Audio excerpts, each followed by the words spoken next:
جس قسم کی سیریسلی مجرمانہ اور ظالمانہ ٹیکس لے رہے ہیں لوگ سیلری کلاس سے، 35%، اس کے اوپر 10% ایک اور سر ٹیکس، سر چارج، تو یہ سسٹینیبل نہیں ہے۔ سیلری کلاس جو ہے وہ مہنگائی کے بوجھ کے نیچے اور ٹیکس کے بوجھ کے نیچے اور بجلی کے بل، گیس کے بل، دیگر چیزوں کے بلوں کے نیچے اتنی دب گئی ہے کہ کوشش کر رہی ہے کہ وہ کراچی سے، پاکستان سے نکل جائے، دبئی چلے جائے، کہیں چلے جائے۔ سو یہ سسٹینیبل نہیں ہے، لہذا تھوڑا بہت تو ان کو مجبوراً یہ کرنا پڑے گا ریلیف، اینڈ آئی تھنک کہ تھوڑی سی ریلیف جو ہے وہ ان کی آئی ایم ایف سے بات ہوئی ہے، لیکن کوئی سبسٹینشیل ریلیف نہیں دے سکیں گے، بیکاز جو نمبرز چینج ہو جائیں گے ٹو بی ویری آنےسٹ پچھلے بجٹ سے اس بجٹ میں، لیکن جو پالیسی مائنڈ سیٹ ہے وہ چینج نہیں ہو رہا۔ کوئی یہ نہیں سوچ رہا کہ ہم اخراجات کم کر لیں تاکہ لوگوں کے اوپر بوجھ کم ہو، کوئی یہ نہیں سوچ رہا کہ ہم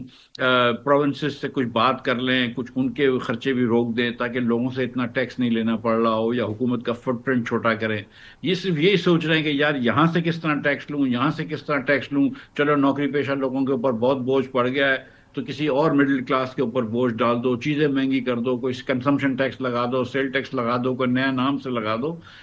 لیکن جو دو چیزیں جو کہ بار بار پاکستانی کہتے ہیں کہ اس کو وائڈن کرو ٹیکس نیٹ کو، امیر لوگوں کو، صاحب حیثیت لوگوں کو، جو کہ صاحب حیثیت ہونے کے علاوہ انفلوئنس بھی رکھتے ہیں، وزن بھی رکھتے ہیں، ان کو بھی ٹیکس نیٹ میں لائیں، اور دوسرا کہ اخراجات کم کریں۔ یہ دونوں کام حکومت نہیں کرتی۔ لیکن یہ جو ایلیٹ کیپچر کی آپ بات کر رہے ہیں ٹیکس سسٹم کے اوپر، جس کو ٹیکس سے باہر رکھا گیا ہے، وہ کس کس کیٹیگری میں ہوگی؟ اس لیے کیونکہ ایک طرف تو آئی ایم ایف کی یہ بھی ڈیمانڈ تھی نا کہ آپ کا جو ایگریکلچر سیکٹر ہے اس کے اوپر ٹیکس نہیں ہے، اس پہ ٹیکس لگائیں،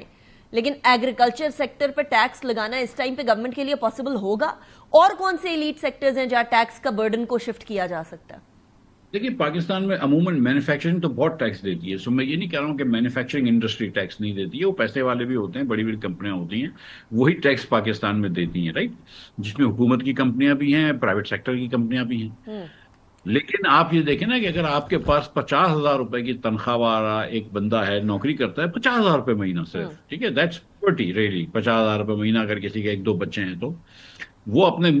3 بچوں کو 3 وقت کی روٹی نہیں کھلا سکتا، ہم دونوں جانتے ہیں اس بات کو، لیکن اس کے اوپر آپ ٹیکس لگاتے ہیں کہ نہیں یار تم سے ٹیکس تو ہم لیں گے۔ لیکن اگر کسی کے پاس 1,000 گز کی، 1,000 ایکڑ کی زرعی اراضی ہو، ہم اس سے ٹیکس نہیں لیتے، صحیح۔ ٹھیک ہے۔ آئی ایم ایف کے کہنے پہ اتنا ہم نے کیا تو ہم نے لا بنائے، ہم ٹیکس لینے کا کوئی ارادہ نہیں ہے، نہیں تو اس کو ہم وفاق میں لے آتے ہیں، ابھی بھی صوبے میں رکھا ہے، اس سال بھی ٹیکس نہیں لیں تو گے۔ آپ یہ کہہ ایک اور رہے ہیں آپ یہ کہہ رہے ہیں یہ جو صرف لپ سروس ہے ایگریکلچر سائٹ کے اوپر ٹیکس لگانے پہ؟ 100%، نہ صرف یہ لپ سروس ہے بلکہ یہ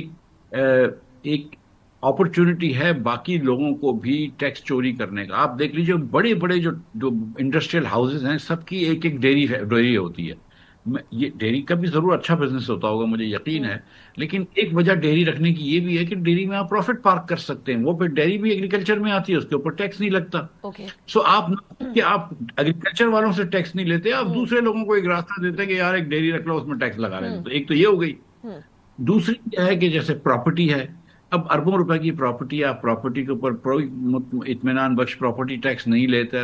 آپ بہت ساری ڈالرز کے اوپر اگر آ جائے، کوئی ایک لمٹ ہو گئی ہے اب، لیکن ادھر سے اس کے اوپر ٹیکس نہیں دیتے، تو ایسے